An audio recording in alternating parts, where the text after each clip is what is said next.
Assalamualaikum warahmatullahi wabarakatuh. Saya Muhammad Anik Muzammil bin Roslan.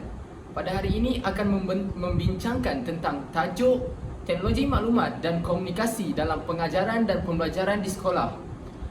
Menurut Kamus Dewan edisi keempat, teknologi maklumat dan komunikasi ini ialah teknologi yang berkaitan dengan pemerolehan, penyimpanan, pemprosesan dan penyebaran maklumat melalui teknologi komputer dan telekomunikasi.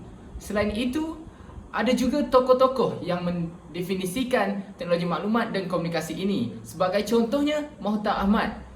Beliau menyatakan bahawa teknologi maklumat merupakan semua jenis teknologi yang digunakan untuk memproses, menyimpan dan memindahkan maklumat dalam bentuk elektronik.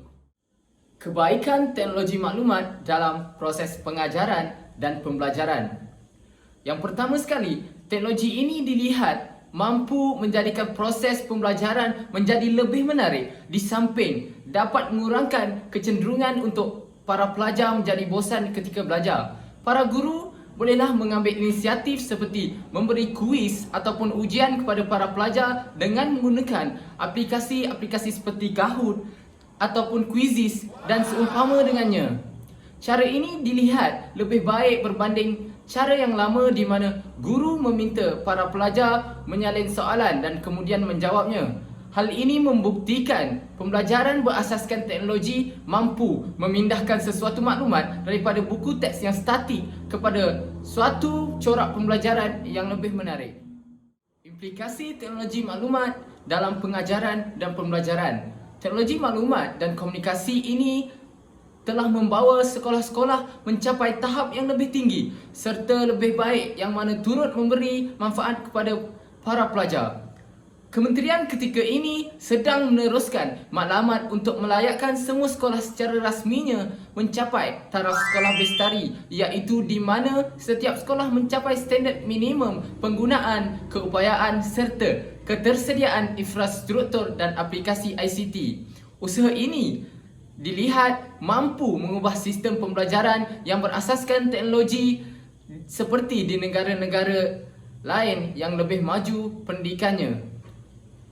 Ibu bapa juga perlulah memainkan peranan yang begitu penting bagi mencapai sasaran yang telah ditetapkan kementerian. Ibu bapa perlulah memberi pendedahan awal kepada anak-anak mereka tentang penggunaan teknologi maklumat dan komunikasi ini. Usaha-usaha kerajaan dalam mengembangkan teknologi maklumat dan komunikasi di sekolah.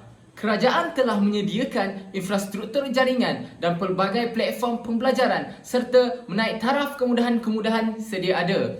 Inisiatif yang dilakukan ini bukan sahaja melibatkan sekolah-sekolah bandar, malah tidak lupa juga kepada sekolah luar bandar. Inisiatif seperti ini dapat memastikan bahawa sistem pembelajaran di negara ini sentiasa bergerak seiring dan tidak melupakan sekolah-sekolah di luar bandar serta pelajar-pelajar miskin.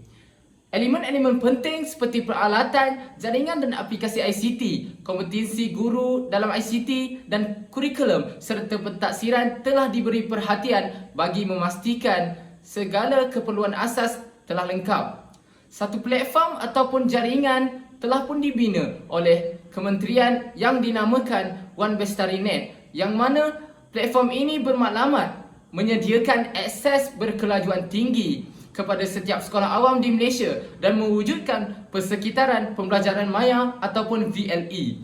Usaha ini dilihat dapat menggalakkan bukan sahaja para pelajar, malah turut menggalakkan para guru untuk lebih kerap menggunakan teknologi maklumat dan komunikasi ini dalam proses pengajaran dan pembelajaran mereka. Kelemahan teknologi maklumat dalam pendidikan di Malaysia. Berdasarkan kajian yang telah dilakukan oleh Rabi'ah Sidin dan Nur Sakinah Muhammad pada tahun 2004, mereka menyatakan bahawa hampir 30% daripada responden tidak mempunyai komputer di rumah mereka. Kemudahan internet pula jauh lebih rendah. Mereka menyatakan bahawa 52% daripada responden masih belum mempunyai kemudahan internet di rumah mereka. Jadi, berdasarkan dapatan ini, maka bolehlah dirumuskan bahawa penggunaan komputer masih belum menembusi semua lapisan masyarakat dan penggunaan internet yang membolehkan pengguna komputer berkomunikasi dan mencari maklumat di seluruh dunia masih lagi terhad. Seterusnya, jurang digital turut menjadi penyumbang utama kelemahan teknologi maklumat dalam pendidikan di negara kita. Terutamanya, perbezaan jurang di antara pelajar yang miskin serta pelajar yang berada yang sangat ketara. Jurang yang terdapat antara pelajar bandar serta pelajar luar bandar ialah dari segi kesediaan untuk menerima teknologi maklumat dan komunikasi, penggunaan teknologi maklumat dan komunikasi serta capaian internet. Seperti mana yang kita tahu, capaian internet di kawasan bandar sudah tentunya jauh lebih tinggi berbanding dengan kawasan luar bandar. Menurut kajian yang telah dilakukan oleh The National Center of Education Statistics pada tahun 1999 di Amerika Syarikat, mereka mendapati bahawa wujudnya jurang digital mengikut kaum dan latar belakang sosioekonomi keluarga.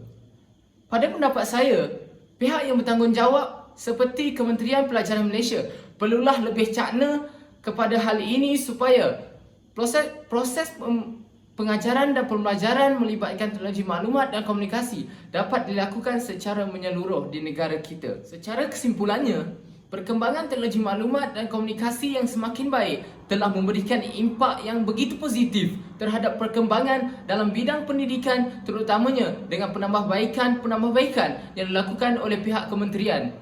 Jika kerjasama diberikan oleh setiap pihak, terutamanya ibu bapa dan pelajar itu sendiri, sudah pasti hasrat kementerian dalam memperkasakan teknologi maklumat dan komunikasi dalam pendidikan di negara kita dapat dicapai.